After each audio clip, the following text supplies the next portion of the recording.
नमस्कार, देवभूमि चैनल में आपका स्वागत है।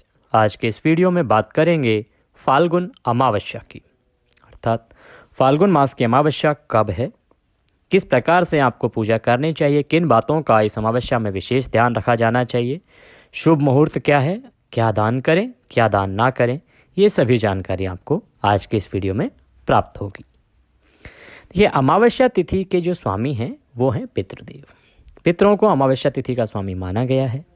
एक वर्ष में 12 अमावस्या आती हैं, अर्थात प्रत्येक महीने एक अमावस्या। इनमें से कुछ विशेष होती हैं, जैसे जो पिछले महीने आई थी मौनी अमावस्या, या जो सोमवार को पड़ती है सोमवती अमावस्या या भौमवती अमावस्या। तो ये जो अमावस्याएं होती हैं, इस दिन तीर्थ स्थल पर और पवित्र नदी में स्नान करने का, दान का और श्राद्ध कर्म करने का विशेष फल मिलता है। और इस दिन दान करने से या स्नान करने से या श्राद्ध कर्म करने से पितरों और देवों का आशीर्वाद प्राप्त होता है। पितृदोष से मुक्ति पाने के लिए भी अमावस्या तिथि का विशेष महत्व है। अगर हम पितरों के पूजन की बात करें कि पूर्वजों को किस प्रकार से आप अमावस्या को प्रसन्न कर सकते हैं, तो आइए उस पूजा विधि की चर्चा कर लेते हैं। फाल्गुन मास अमावस्या पर एक लोटे में जल, सफ़ेद फूल जैसे चंपा का ले लीजिए, जूही या मालती का फूल ले लीजिए, काले तिल डालकर पितरों को जल अर्पित करें। जल अर्पित करने के लिए जल को हथेली में लेकर अंगूठे की ओर से चढ़ाएं। पौराणिक ग्रंथों के अनुसार हथेली के जिस भाग पर अंगूठा होता है उसे पितृ तीर्थ कहा जाता है। तर्पण करने का जो शुभ समय रहेगा वो रहेगा सुबह 11:30 बजे से और 12:30 बजे के बीच में। ये श्रेष्ठ समय होता है। मान्यता है कि इससे पूर्वजों की आत्मा तृप्त होती है और वह अपने वंश को खुशहाली का आशीर्वाद देते हैं। 5 फूल और 5 दिए जलाने का विशेष महत्व है। फाल्गुन अमावस्या जो है उसकी रात्रि को 5 लाल फूल और 5 जलते हुए दिए बहती नदी में प्रवाहित करें। मान्यता है कि इससे धन लाभ मिलता है, आर्थिक संकट दूर होता है, सफलता के रास्ते खुलते हैं। एक और उपाय आपको बताते हैं। फाल्गुन अमावस्या पर तिल से हवन करना शुभ फल प्रदान करता है, घर में खुशहाली आती है। इस दिन ब्राह्मण को अन्न धन का दान देकर विदा करें। इससे ऐसी मान्यता है कि काल सर्प का जो दोष है या पितृदोष है वो दूर होता है। तो ये जो 2 उपाय हैं इनको करने से आपको निश्चित रूप से शुभ फल प्राप्त होंगे, आपके पितृ प्रसन्न होंगे। बात आती है कि आपको पूजन कैसे करना चाहिए। तो देखिए, सुबह आप ब्रह्म मुहूर्त में उठ जाएं। ब्रह्म मुहूर्त में नहीं उठ सकते हैं, ब्रह्म मुहूर्त का समय होता है सुबह 4:30 बजे से 5 बजे का। तो अगर आप ब्रह्म मुहूर्त में नहीं उठ सकते हैं तो आप सूर्योदय से पहले अवश्य ही उठ जाएं। उसके बाद स्नान आदि करने के बाद स्वच्छ वस्त्र धारण करके सबसे पहले सूर्य को जल दें।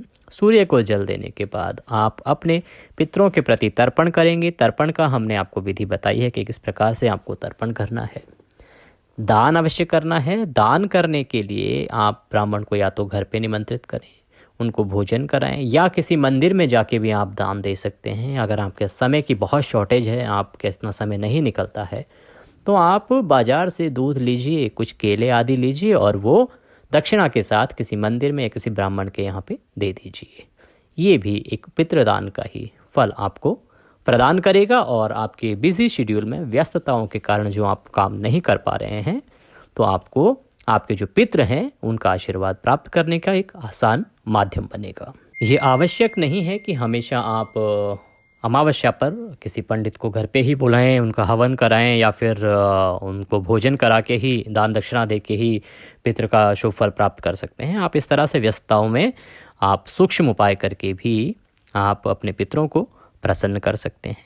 इस दिन हो सके तो किसी पवित्र नदी में स्नान करें। पवित्र नदी में स्नान करने का विशेष महत्व होता है। आप गंगा या फिर तीर्थराज प्रयाग पे जाएं, वहाँ कहीं अगर हो सके हरिद्वार जाएं, जो आपके नज़दीक में कोई पवित्र नदी है उसमें आप जाके स्नान करें। और इस दिन स्नान करने से विशेष फल प्राप्त होता है। वहाँ जो गरीब हैं उनको दान दें, ज़रूरतमंदों की मदद करें।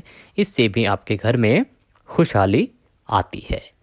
बात की जाती है कि ये जो अमावस्या है ये है कब और इसका जो शुभ मुहूर्त है वो कब होगा, क्योंकि अमावस्या को लेके बहुत ही कन्फ्यूज़न है। कुछ लोग कहते हैं कि 9 मार्च को है और कुछ कहते हैं 10 मार्च को है। तो जहाँ तक बात है कि किस दिन अमावस्या है और पूजा का समय क्या रहेगा, तो देखिए सबसे इसकी जो अमावस्या की शुरुआत हो रही है वो हो रही है 9 मार्च को शाम को 6:17 पर, और अगले दिन 10 मार्च को दोपहर को 2:29 पर इसकी समाप्ति होगी।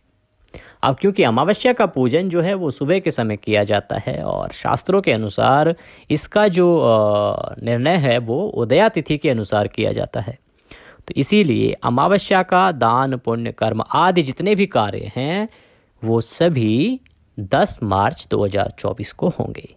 10 मार्च को अमावस्या मनाई जाएगी जो कि फाल्गुन मास की अमावस्या होगी। अब बात करें कि स्नान दान का मुहूर्त क्या है। देखिए, स्नान दान का जो मुहूर्त है वो रहेगा सुबह 4:49 से और 5:48 का।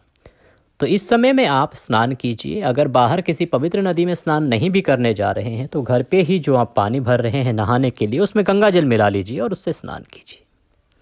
अभिजीत मुहूर्त जो कि उत्तम मुहूर्त है वो है दोपहर को 12:08 से और 1:55 तक। तो ये कुछ मुहूर्त हैं जिनमें आप शुभ कार्य कर सकते हैं, दान पुण्य कर सकते हैं। पितरों के पूजन का समय हमने आपको पहले भी बताया है।